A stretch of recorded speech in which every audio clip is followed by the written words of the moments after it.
आशक इजोत में अहाँ के स्वागत अछि। यह कार्यक्रम हमरा के एकटा अवसर प्रदान करैत छथि कि हम बाइबल सँ जुड़ल चीज के अध्ययन क सकी आ यह जानू कि हमरा जीवन के लेल परमेश्वर के इच्छा की अछि। ई उद्देश्य के संग हम यह कार्यक्रम अहाँ के लेल प्रस्तुत क रहल छी। कृपया क देखू आ सुनू ताकि परमेश्वर अहाँ के जीवन के मार्गदर्शक ठहरे। अनमोल जिंदगी दौद लिए यो यीशु, अनमोल जिंदगी दौद लिए यो यीशु, अनमोल जिंदगी खुशियार शांति से भर दलिए यो, खुशियार शांति से भर दलिए यो, अनमोल जिंदगी दौद लिए यो यीशु, अनमोल जिंदगी।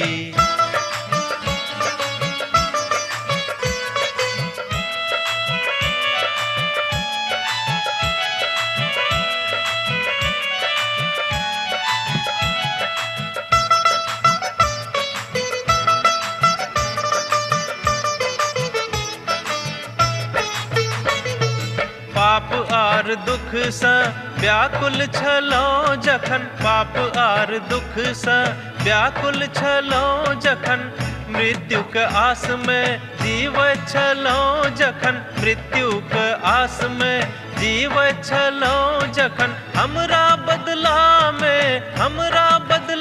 में बलि भ गेलो यो, अनमोल जिंदगी दौद लिए यो यीशु, अनमोल जिंदगी।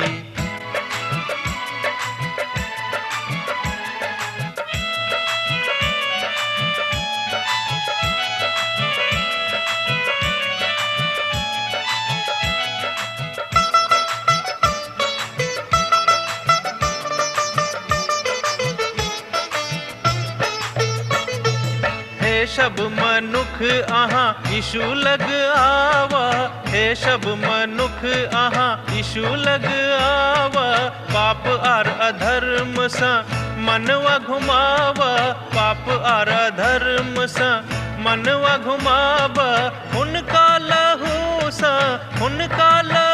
सा शुद्ध आहाँ भ जाए, अनमोल जिंदगी दौद लिए यो यीशु, अनमोल जिंदगी।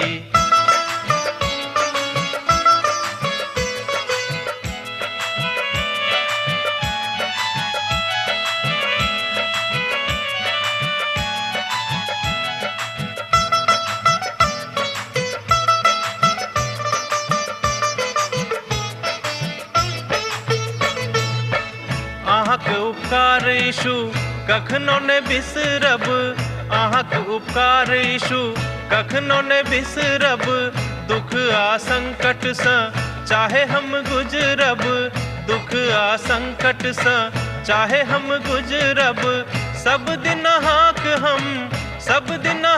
हम भजन करब यो, अनमोल जिंदगी दौद लिए यो यीशु, अनमोल जिंदगी। आशा के इजोत मैथिली कार्यक्रम में हम एक बेर और अहाँ के अभिनंदन प्रभु यीशु मसीह के मीठ आ पवित्र नाम से कह रहल छी। हमरा सब तो जानते ही छी ये बात का कि हमरा लोकन योना के पोथी का अध्ययन आरंभ कर चुकलो हैं।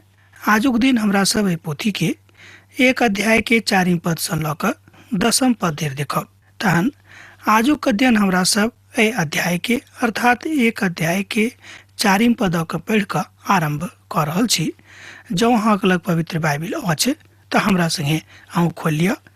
आ तकरा बाद यहोवा समुद्रक ऊपर प्रचंड अन्हर चलोलैथ और समुद्र में एकटा बड़का तूफान उठली के, जाय कारणे जहाज टूटो पर छली के। ये बात अहाँ देख सके छी योना पोथी 1 अध्याय आ तकर 4 पद में। अब आगा बढ़ब। मुदा परमेश्वर समुद्र में एकटा प्रचंड अन्हर बहलैथ आ परमेश्वर एहि अन्हरक लेल जिम्मार छलाह। आर हम अहाँक ध्यान ए बातक दिस तुरंत आरंभे में अन्य छलहुँ हैं जे ओ अन्हर प्रयत्नशील बा अप्रत्याशित रूप से अद्भुत छलिक। अर्थात गलीला के समुद्रक अन्हरक जहन हमर प्रभु नाव में सुति गेल छलाह ओ एहि तरहक अन्हर छल। किएक तो बाजने रहैत जे हम तऽ नाश होबब छी। ओ सब अन्हरक अनुभव कयने छलाह आ हुनका सभक मालूम रहनि जे एहि तरहक अन्हर सँ केओ बचि नहि सकैत छै। किएक तऽ ई समुद्री तूफान छलैक आर ई अद्भुत स्वर्गीय अन्हर छल। ई दुनू बात अलग अलग लागैत अछि, मुदा परमेश्वरक दिससँ दोनों एके तरहक बात छलनि। मुदा ओहि अन्हरमे लेल शैतान जिम्मेदार छल, किएक तो प्रभु यीशु मसीह के समाप्त करबाक प्रयास कयने छलाह। पतरस यीशुक लगमे आबि कऽ बजलाह, हे प्रभु बचाउ, किएक तऽ हमरा सब डूबऽ पछी अन्हर देखियौ ततेक भयानक रूपसँ बहनाइ आरम्भ कऽ देने अछि, सब केओ नाश भऽ जायब। आ यह कारण छल जे प्रथम ओ बिचमनी नहि कयलथि। और एहिठाम योनाक पोथीमे परमेश्वर अन्हरक प्रयोग कऽ रहल छथि आर ओहि अन्हर के उपयोग एकटा नीक उद्देश्यक लेल ओ कऽ रहल छथि। ओहि अन्हरक द्वारा एकटा नगरी के बचाबऽ जा रहल छथि और ओ भविष्यवक्ता के एहि बाट में आनऽ जा रहल छथि जाहि बाट में हुनका जेबाक छनि।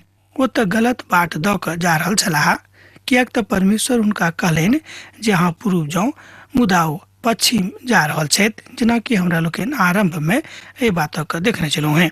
आर ओ हुनका एहि बाट दऽ कऽ लऽ जेबाक सघन प्रयास कऽ रहल छथि।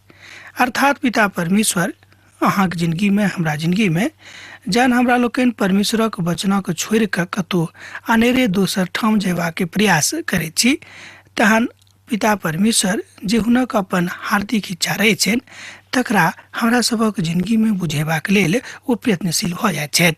आ तहन भला सब डेरा के अपन अपन देवता के शोर देवक लागलाह आर ओ सब जहाजक हल्ला करबाक लेल अर्थात हल्लुक करबाक लेल ओहि पर लादल माल के समुद्र में फेंक दिलथि।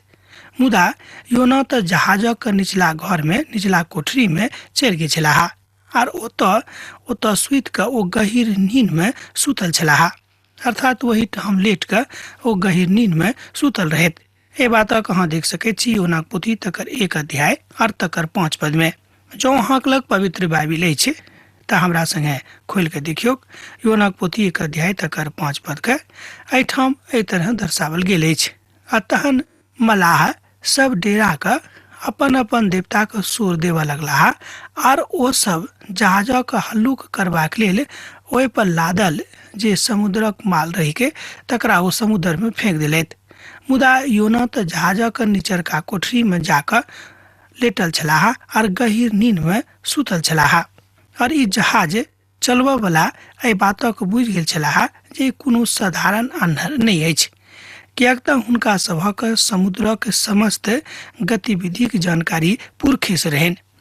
किएक तऽ हुनका मालूम छनि कि समुद्र कहिया आ कोन तरहक बिहार बहाबैत छथि, आ समुद्र में कोन तरहक बिहार हमरा लोकनि बर्दाश्त कऽ सकैत छी आर कोन तरहक बिहार जे समुद्र में अछि तकरा हमरा लोकनि बर्दाश्त नहि कऽ सकलहुँ हेँ, बा कोन तरहक बिहार जानलेवा भऽ जाइत अछि, अर्थात जाहिमे मनुख के प्राण अनेरे चलि जाइत अछि। एहि बातक ज्ञान मलाह सबके रहनि, किएक तऽ ओ सब बहुत दिनसँ यह काज करैत छलाह, पुश्तैनी हुनका सभके यह काज रहनि। तैं ओ सब डेरा कऽ अपन अपन देवता के शोर देवऽ लगलाह आर जहाजक हल्लुक करबाक लेल ओहि पर लादल जतेक माल छलैक तकरा समुद्र में फेंकऽ लगलाह, जाहिसँ जहाज हल्लुक भऽ जायक। एतद ओ सब अपन जान बचेबाक उपाय करनाइ आरंभ कऽ देलथि। ओ सब बुझि गेल जे छलाह जे प्राकृतिक वा असामान्य अन्हर अछि। दोसर गप में ओ सब एहि बातक बुझि गेल छलाह जे ई एकटा अप्राकृतिक वा असामान्य अन्हर अछि जे सामान्यतः नहि आबैत अछि। किएक तऽ योना जहाजक निचला कोठरी में जाकर गहीर नींद में सुतल छलाह।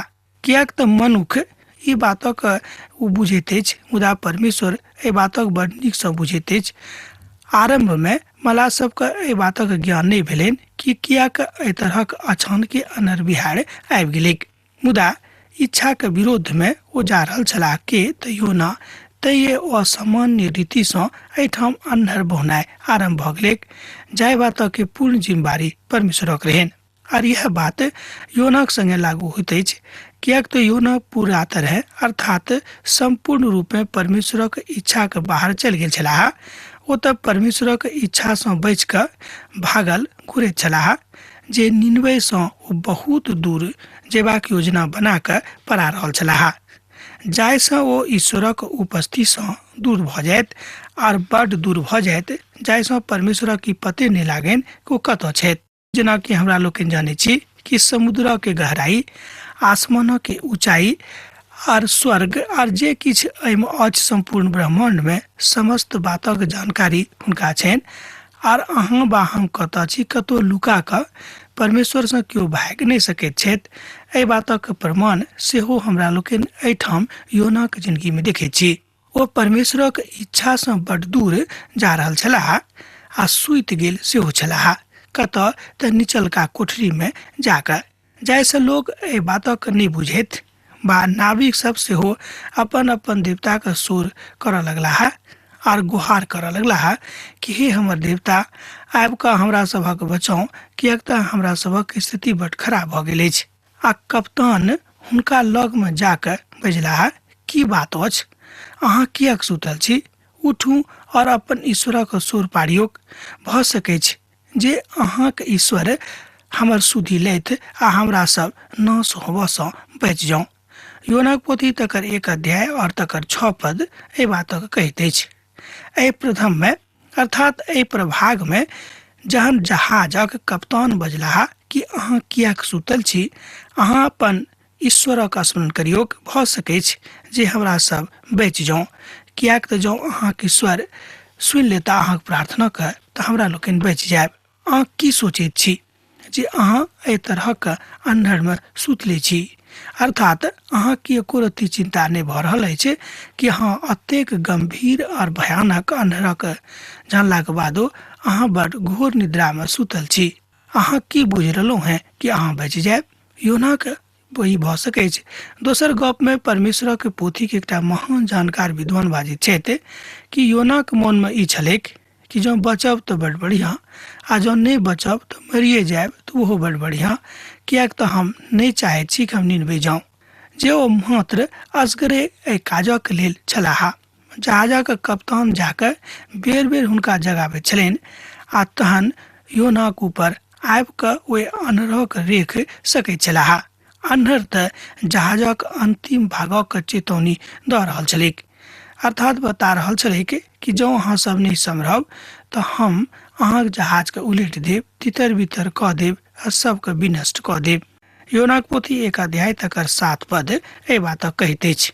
ओ सब अपना में बजलाह जे अहूँ हमरा सब चिट्ठी डालि कऽ एहि बातक जानब जे ई विपत्ति हमरा सभक ऊपर केकरा कारणे आयल अछि। आ तहन ओ सब चिट्ठी डललाह आ चिट्ठी योनाक नाम सँ निकसलिक। योनाक पोथी 1 अध्याय तकर 7 पद एहि बातक कहैत अछि। जँ अहाँक लग पवित्र बाइबिल अछि तहन अहूँ पढ़ि कऽ एहि बातक सत्यापन कऽ सकलहुँ हैं। किछु लोग ई बुझैत छथि जे ई तऽ योनाक पोथी में जुआ वाला हिसाब किताब अछि, मुदा एहि बातक एहि तरह नहि बुझल जा सकै छै। और अब हमरा सब एहि बातक बड्ड सावधानी के साथ जाकर बुझ सकैत छी, तहने बुझब। अब बहुत लोग एहि बातक बुझैत छथि जे ई तऽ बड्ड असामान्य बात अछि, जाहि बातक ओ करै छलाह। ओ बहुत पाती सब छोड़लाह आ ओ सब पाती योनाक नाम सँ निकसलिक। हमरा लोकनि पहिल सामुएलक पोथी तकर 28 अध्याय 7 पद से लऽ कऽ 20 पद में एहि बातक बड़ विस्तार सँ देखै छी। ओतऽ ई बात बड़ विस्तार सँ बताओल गेल अछि। प्रकाशनक पोथी तकर 1 अध्याय तकर 18 पद में सेहो एहि बातक दिस इशारा करैत अछि। जँ अहाँक लग पोथी अछि तऽ अहाँ देख सकै छी पवित्र पोथी बाइबिल प्रकाशनक पोथी 1 अध्याय तकर 18 पद। हम तऽ मरि गेल छलहुँ हैं आ देखियौक जे हम युगानुयुग जीवित छी, मृत्यु आर अधलोकक कुंजी हमरा लग में अछि। प्रकाशनक पोथी 1 अध्याय आ तकर 18 पद एहि बातक कहैत अछि। ई जहाजक चलनाइ आ सब किछु करऽ चाहैत छलाह कि परमेश्वर एहि बात कऽ सकैत छथि। दोसर गप में कि परमेश्वर एहि बातक कऽ सकैत छथि, बाकी परमेश्वर एहि तरह कऽ सकैत रहथि। एहिठाम टीकाकार साहब कहैत छथि जे हम जहन एकटा कलीसिया में आराधना के अगुवाई कर रहल छलहुँ हैं तहन ओहि बातक बतेबा के प्रयास कर रहल छलहुँ हैं जे लोक विश्वास में आगाँ बढ़े। लगभग 6 मास बाद जहन हम बिछौना पर जेबा के प्रयास कर रहल छलहुँ हैं आ हम अपन घरेलू वस्त्रे में छलहुँ हैं और हमर घर में केकरो आइबा के घंटी बाजल आ एक गोटे हमरा सन्मुख में बड्ड डेरा के अर्थात हुनक चेहरा बड्ड डेरायल छलनि आके हमरा लग में बैस गेला आर पहिने ठाढ़ छला तकरा बाद में बिनु पूछने ही बैस गेला तहन हम बुझलिए कि जरूर हिनका जिंदगी में कोनो अन्हर तूफान आबि गेल छनि। हम हुनका अंदर अयबाक लेल आग्रह कयलहुँ हैं कि एहिठाम नहि चलू अंदर में जाके बैसब आ हमरा सब तहन गप करबाक लेल बैसलहुँ हैं। ओ कहैत रहैत जे हम अपन एकटा एहन स्थान पर सँ दौड़ के आबि रहल छी ओतऽ एकटा स्त्री अर्थात खजाना के ऊपर काज करैत अछि। एक रोज भिनसर में आबे के ओ हमरा कहली अर्थात एक रोज भिनसर में आबि कऽ ओ हमरा से बाजली अर्थात ओ हमरा से कहली कि रात में बड्ड सतबाज वाली से गप कैलहुँ हैं। ओ भाग बताबे वाली हमरा कहली जे हम बड्ड जल्दी मरि जायब। ओ दुनू एहि बातक सुन के बड्ड हंसली आ तहन ओ कह लागली जे ओ भाग बताबे वाली अर्थात जे केओ भाग तकदीर बताबैत छथि अर्थात भविष्य के विषय में बताबैत छथि। स्त्री बाजली जे अहाँक संगे यह हैत अर्थात अति शीघ्रता में अहाँ मरि जायब। ई बात सुन कऽ हुनक मोन बड्ड आतंकित भऽ गेल छलनि। ओ बड्ड डेरा गेल छलाह आ तैं एहि बातक पुछबाक हेतु ओ मनुख हमरा लग आयल रहथि। ई दुनू एहि बातक सुनि कऽ हंसली कियाक तऽ बड्ड सकारात्मक ई बात नहि छलैक। मुदा सप्ताहक बाद जे भेल ओ बड्ड डेराबऽ वाला छल। ओ गाड़ी सँ एकटा दोसर ठाम जाइत छली आर रास्ता में हुनक गाड़ी टकरा गेलनि आर ओ मरि गेली। हम अहाँ से बाजब जहन ओ एहि बातक बाजली तहन ओ वास्तविक में ओ डेरावल छली। और ई तऽ बड्ड अद्भुत अछि जे लोक एहि बातक कहल जाइत अछि आ लोग विश्वास करैत छथि। ओ बजली अर्थात ओ बाजऽ लगला जे हम जरूर मरि जायब कियाक हम एहि बातक देखलहुँ हमर पड़ोसीक संगे यह भेल। ओ विश्वास नहि केने छली। ओ स्त्री छली ओ मरि गेली आर अब ओ हमरा विषय में भविष्यवाणी कहने छथि अर्थात भविष्य बतौने छथि जे अहाँ मरि जायब। ओ आगमजानी छथि। ओ बजलाह हम अहाँके भय के समाप्त कऽ सकैत छी कियाक तऽ एहि बातक हुनका लग में बहुत ज्ञान नहि रहनि। एकर अर्थ ई नहि अछि जे अहाँ नहीं मरब वा हम नहीं मरब। एक ने एक दिन तऽ एहि देही के सबके छोड़ि देबाक अछि जे देही में हमरा लोकनि एहिठाम जीवित प्राणीक जकाँ घुरैत फिरैत छी। ई बात सत्यक अछि। मुदा एहि तरह नहि तऽ अहाँ मुअब आ नहि हम मुअब कियाक तऽ हमरा सब परमेश्वर पर विश्वास राखैत छी। मुदा ओ बजलाह जे हम तैयारी करऽ चाहै छी तहन की अहाँ उद्धारक तैयारी के विषय में बाजब या कि हम बाजि रहल छी। आ तहन हुनका उद्धारक के विषय में हम हुनका कहने छलियनि कियाक तऽ परमेश्वर एहि बातक बड़ सकारात्मक रूप में बता रहल छथि और अपन एकलौता के पठौने छथि। आ जे केओ हुनका ग्रहण कयने छथि ओ कहियो अनेरे नाश नहि हैत मुदा ओ अनंत जिंदगी के भागीदार होइताह। ओ केओ कियाक नहि रहैक। ओ मसीह के ग्रहण कयने छलाह और ई नाविक सब योनाक प्रति किछु बेसी विधि विधानक लऽ कऽ उपाय खोजि रहल रहथि। परमेश्वर अपन विधाक वा सकारात्मक रूपें देखेबा के प्रयास एहिठाम कयने छथि। आ एहिठाम बाजि रहल छथि परमेश्वर कि विधि विधानक हमरा कोनो आवश्यकता नहि मुदा हम तऽ ओहि बातक जानैत छी जाहि बातक लऽ कऽ परमेश्वरक लोक एम्हर उम्हर फिरैत छथि। आ देखियौक जे अपन कथाक एहि बातक बड़ सकारात्मक बातक देख रहल छथि। आब देखियौ आगाँ की होइत अछि। आ तहन ओ बजलाह अब हमरा बता दियौक जे कोन मनुखक कारणे हमरा ऊपर ई विपत्ति आयल। अहाँक व्यवसाय की अछि? अहाँ कतक छी? अहाँ कोन देशक और कोन जाति के थिको हैं? योनाक पोथी 1 अध्याय तकर 8 पद में हमरा लोकनि एहि बातक देखै छी। योना जहाजक चलबैया सबसँ किछु कथा कयलथि आ तहन योना हुनका सबसँ किछु बजलाह। निश्चित रूपेण ओ परमेश्वरक आज्ञा के पालन नहि करऽ चाहैत छलाह अर्थात पालन आज्ञा करऽ वाला मनुख नहि रहथि। सोच गप में निश्चित रूपे योना परमेश्वर के आज्ञा का पालन करऽ वाला मनुख नहीं रहत। हमरा लोकन ए बातक बड़ स्पष्टता में एठाम देखे छी। अब जे मनुख परमेश्वर से प्रेम करे छथि ओ मनुख परमेश्वर के महिमा के विषय में बता सके छथि, मुदा ओ जे विश्वास करे छथि ओ अपन कथा के कहे छथि बा ई हमरा सभक सर्वदा अपन माथा में रखबाक अछि।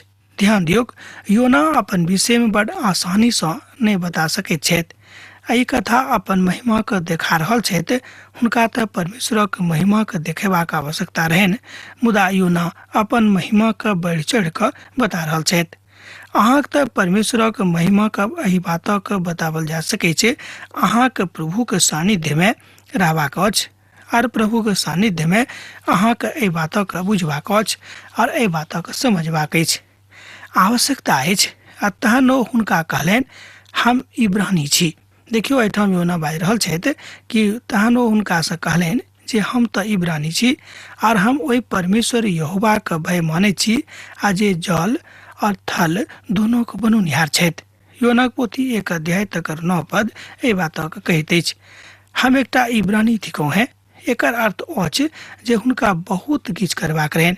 इब्रानी शब्द ओहि काल में व्यवस्था के मानय वाला छलाह और ओ एहि तरह के आराधना करे छलाह। वो सब एक परमेश्वरक आराधना करे छलाह। वो कहियो आकारक आराधना करय वाला मनुख नहीं रहत आ नहीं प्रजाति रहत, मुदा ई बड़ स्थिर काज छल। एहि कालांतर में योनाक एहि बातक ज्ञान भ गेल रहनि और योना एहि बातक बुझ गेल छलाह कि हमरा परमेश्वरक सानिध्य में जेबाक अछि। मुदा ई सेहो बुझैत छथि कि हम परमेश्वरक लोग छी, मुदा ई सबटा बुझलाक बादो योना परमेश्वर के आज्ञा के पालन करऽ में एम्हर उम्हर कऽ रहल छथि, अर्थात हुनका सँ परा रहल छथि, भागि रहल छथि। ई बातक ज्ञान ओ हुनका सभक देलनि, अर्थात जानकारी हम कहब जे हुनका सब गोटे के दऽ देलनि। ओ तऽ सृष्टिकर्ता परमेश्वरक आराधना करे छलाह, किएक तऽ हुनका लग में आर दोसर परमेश्वर नहीं छलथि। योना कहे छै जे ओ परमेश्वर सँ डराबैत छथि, जे स्वर्ग और धरती के पिता थिकाह आ सब ठाम वह विराजमान छथि। ओ धरती के रखवाला छथि और धरती हुनके कारणे बनल छनि। ऊपर सब किछु ब्रह्मांड में जे किछु अछि ओ सबटा बात हुनके हाथक कारीगरी अछि। ओ सब सच्चा परमेश्वरक महिमा देबऽ वाला लोक छलाह। एहि बातक ओ एहिठाम बड़ स्पष्टता के साथ बखान कऽ रहल छथि। आ तहन ओ सब डरि गेलाह और ओ बजलाह, अर्थात बाजऽ लगलाह, ई अहाँ किया के कयलहुँ हैं? किएक तऽ हुनका मालूम छनि जे ओ यहोवा के उपस्थिति में भागि रहल छलाह, अर्थात यहोवा के उपस्थिति सँ भागि रहल छलाह, एहि दुआरे जे ओ स्वयं बता देने रहथि। योनाक पोथी 1 अध्याय तकर 10 पद में हमरा लोकनि एहि बातक देखै छी। योना तऽ ओतऽ बड़ आसानी से सुति रहल छलाह आ हुनका ऊपर किछु प्रश्न नहीं उठि सकैत रहनि, किएक तऽ अपन विधा में योना बड़ विश्वासी नहीं रहथि। योना एहि बातक बड़ सकारात्मक बता कऽ आगाँ जा रहल छलाह बा आगाँ जेबा के प्रयास कऽ रहल छलाह, बा एना अहाँ कहियो कि अंठिया कऽ ओतऽ छलथि कि मरि जायब तऽ कोनो बात नहीं। ओ अपन बातक एहि रीति सँ हुनका सब गोटे के बाजि देलनि आ ओ निनवे जेबाक ऊपर कहियो विचारे नहीं कयने छलाह आ हुनका मन में निनवे के वासी के प्रति एको रत्ती नेह वा दया नहीं रहनि। योना जहाज पर छलाथि, एमे शक नहीं, मुदा ओतऽ जाकऽ बड़ एहन जगह में जाकर सुति गेलथि जतऽ जाकर उनका कोई आसानी से नहीं देखे। वो अपन एहि बातक अपन यात्रा के बड़ यादगार बना रहल छथि।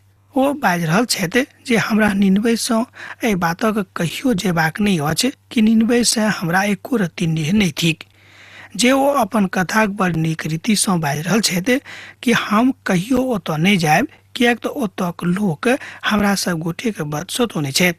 अर्थात ओ बाजि रहल छथि स्पष्ट भाषा में कि ओतुका लोग आबि कऽ हमर जातिक लोकक, हमर भाई बहिनी के बहुत सतौने छथि, तैं हम हुनका ओतऽ जाके कहियो उद्धारक सुसमाचार नहीं देबनि। दोसर गप में हम बाजि सकलहुँ हैं कि योना एहिठाम बड़ खुल के पिता के विरुद्ध में गप कऽ रहल छथि, अर्थात हुनक आज्ञा के नहीं मानबा के कोशिश कऽ रहल छथि कि हम हुनक आज्ञा के नहीं मानबनि, किएक नहीं हम नाश भऽ जाऊँ। मुदा परमेश्वर हुनका चुनि लेने रहथि आ हुनके से ई काज कराबऽ जा रहल छथि तै परमेश्वर ने तऽ हुनका नाश करतनि आ नहि हुनका मुँह देतनि, मुदा हुनका सिखा कऽ ओतऽ लऽ जेतनि। एहि बातक हमरा लोकनि आगाँ देखब। एतद हमरा लोकनि एहि बातक आगाँ बढ़ि कऽ देखै छी। हम तऽ ओतऽ अर्थात निनवेके पढ़ेबाक इच्छा नहि राखै छी। ओ बड्ड ओहि ठामसँ निकलैत छथि, मुदा हम ई विश्वास करै छी जे परमेश्वर एहि यात्राके बड्ड यादगार बनाबऽ जा रहल छलाह। आ योनाके एहि बातक जानकारी नहि रहनि आ परमेश्वर एहि बातक मानै छलाह कि ओ तऽ योनाके अपना दिस आनबे टा करता, किएक तऽ ई प्रयासो कऽ रहल छथि आ हुनक प्रयासके केओ विफल नहि कऽ सकै छै। किएक तऽ सर्वशक्तिमान परमेश्वर जहन प्रयास करता तहन प्रयास शब्द हुनका लेल नहि, मुदा ओ तऽ बाजि देथिन आ भऽ जेतिक। किएक तो आरंभमे कहने छलथि कि अन्हार इजोतसँ अलग भऽ जायक आर भागलिक। ओ बाजि देलखिन पृथ्वी आ सूरज भऽ गेलिक। ओ बाजि देलखिन संपूर्ण ब्रह्मांड बनि गेलिक। एतद हुनक प्रयास इएह छनि कि मनुष्य सीखिक। एहि दुआरे ओ प्रयास शब्दके एहिठाम प्रयोग कऽ रहल छथि कि हम तऽ योनाके अपना दिस आनिए लेबिक। एतद हमरा लोकनि देखै छी कि अविनाशी प्रभु के प्रतिपक्षमे जे केओ ठाढ़ भऽ जेतैक ओ कहियो अपन योजनामे सफल नहि भऽ सकैत छथि, जेनाकि योनाक संगे ई घटना घटलैक, ई बात भेलैक। अर्थात यादगार बातमे, यादगार यात्रामे, यादगार बनाबयवला बातमे परमेश्वर हुनका संगे काज कऽ रहल छथि। प्रश्न उठि रहल अछि किएक तऽ परमेश्वर हुनकासँ नेर करैत रहथि, हुनका अपना काजक हेतु चुनने रहथि। एहि दुआरे ओ हुनका संगे एहि तरहसँ व्यवहार कऽ रहल छथि। मुदा परमेश्वरक लेल योना की छथि आ हुनका सन्मुखमे मनुष्य की अछि, एहि बातक हमरा लोकनि पवित्र पोथीसँ सीखै छी। अब हमरा अहाँ आजुक अध्ययन एहिठाम समाप्त करबाक आज्ञा दिअ। दोसर दिन दोसर कार्यक्रममे अहाँसँ पुनः भेंट हैत। प्रभु यीशु मसीह ने अहाँके जिंदगीमे बनल रहेक। आमीन। हमर विश्वास अछि कि ई कार्यक्रम अहाँके लेल लाभदायक सिद्ध अछि।